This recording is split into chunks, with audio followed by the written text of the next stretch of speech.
bomber. Hi, YouTube. Bomber. This is Rose. This is Robbie. This is Robbie, and this is Tony, my NLP coach.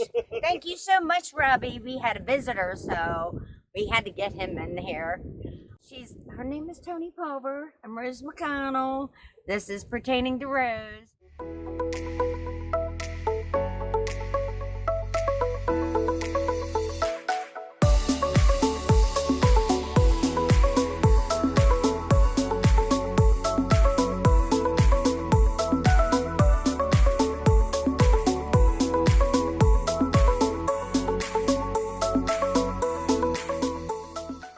Tony Pulver here is an NLP and ERT coach. So we are talking today. She's going to teach us how to release detrimental thoughts. Is that correct? Yes. Calming your mind. Well, energy, because thoughts are energy. Yeah. All right. Well, we're going to talk about energy release techniques, and we were talking about how when we're not calm, and we're flying here and there, and we want everything to happen all at one time, and you can't focus because you have so many things on your mind and everything. That, to me, that is not being calm. So you want to have calmness within so that you can but so you can just be, and go with the flow and the energy that's out there to just go with that flow. But you have to be clear, and when you do that, you want to be really clear when you're going with the flow. So you're going to have all this stuff inside of you, like the things that have, that bother you. Like there's all kinds of, because your body are cells, and the cells remember things, and they had like your neurons in your brain that goes a certain way, and how you can change your brain. Well, this is more like an energy release technique, where you're actually changing the physiology of your cells, basically. So you want to release down to those kind of cells to be the most effective in releasing detrimental. So how do we get into our molecule cells? Well, breathwork. Okay, let's talk about the breath work. Okay, so we were talking about sighing. Like I do a lot of this. Oh, this feels so good, I hear a lot of people do that when they're stressed. Like, they get that,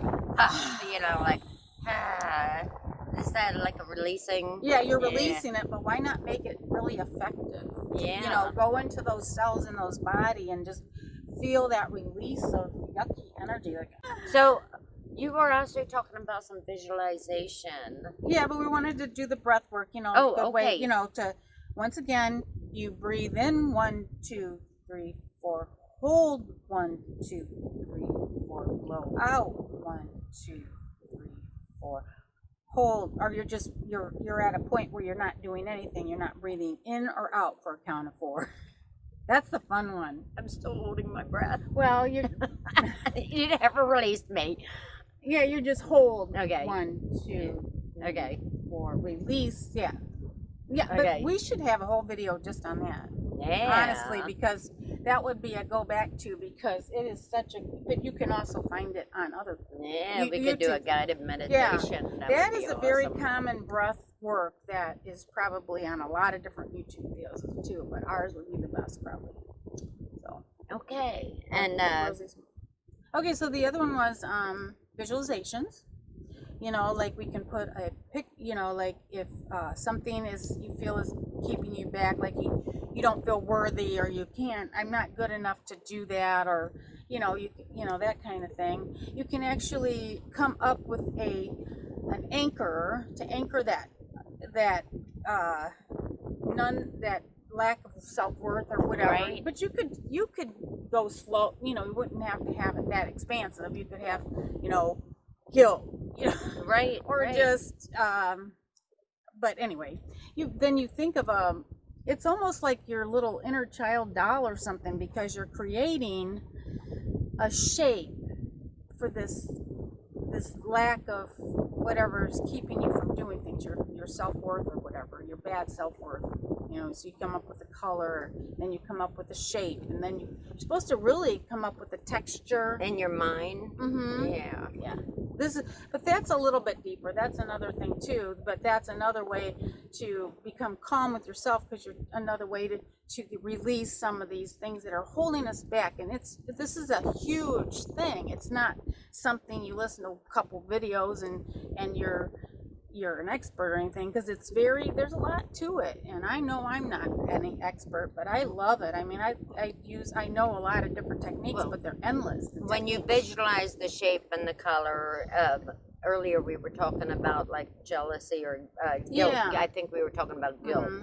And you said about making it like the color red and the shape you want it to be, whether it's a blob or a block or whatever. Okay, what do you do with it then? Once you get it into that form? Yeah. So you have this visual in your mind, neural, and you put it on a screen like a movie. You're looking at a movie, and you'd be good at it because you like looking at movies. Yeah. You know, so you put this shape on this white screen, or you can have a color screen, don't matter, but I always use white. White would, I think, be best. Yeah. And you go 1, 2, 3, poof, and sometimes you can have a therapist do this for you, put you kind of in a meditative zone when you do this, and then you go poof, and this thing will just poof out of there, but you get so good at that, you can just do that in your mind whenever it comes up. Yeah, so when the thought comes up, you can make that shape, color, and texture in your mind. You can even have a smell towards it. And the more you connect with that shape and that guilt and everything like that and poof it out, it's all about energy. So, if some people, I think, oh, I'm tapping and nothing's happening, it's like, I think you really have I like the tapping method. I do too, but if you add your visualization, connection, you almost need a guided meditation.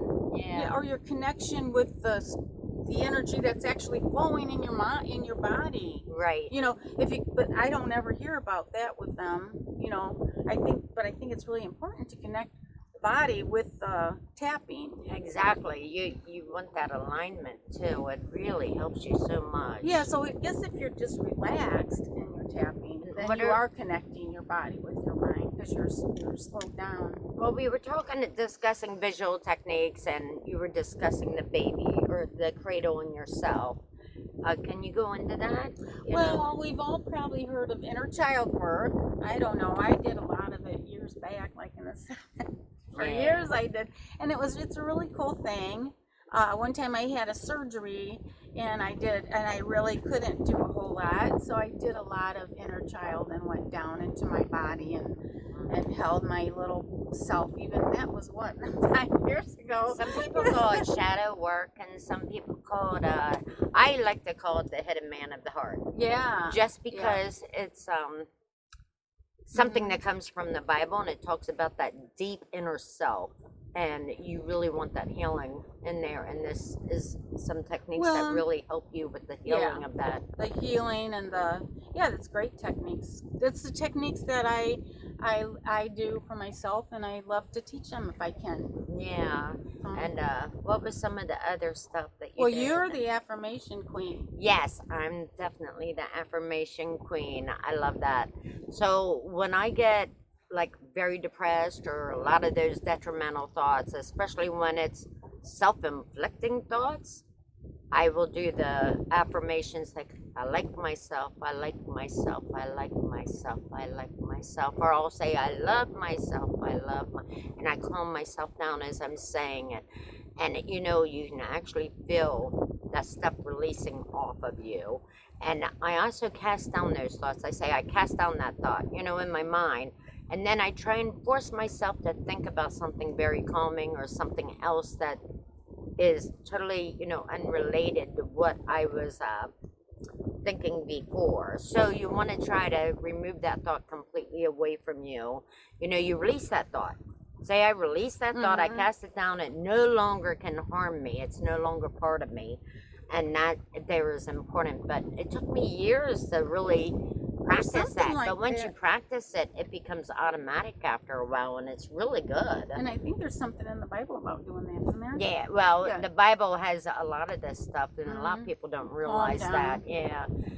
The hidden man of the heart, I believe it's truly, healthy to heal that all the woundedness from childhood on up. You got all those past traumas that just really affect you, and sometimes it comes out physical and you don't know it. You know, you got physical ailments, and that's actually from, you know, these past traumas are affecting parts of your body, and these energy release techniques are actually releasing that from you and letting your body heal naturally instead of a lot of pharmaceutical medicine. I'm not big on medicine, so yeah, there's so many cool ERTs, NLPs, you know, and then also natural remedies too, that the teas and the herbs, and you know, it's really nice to love yourself, because then you do really good things for yourself. yeah, well, I'm so happy that you came down to visit with me. We're not gonna make this long here, so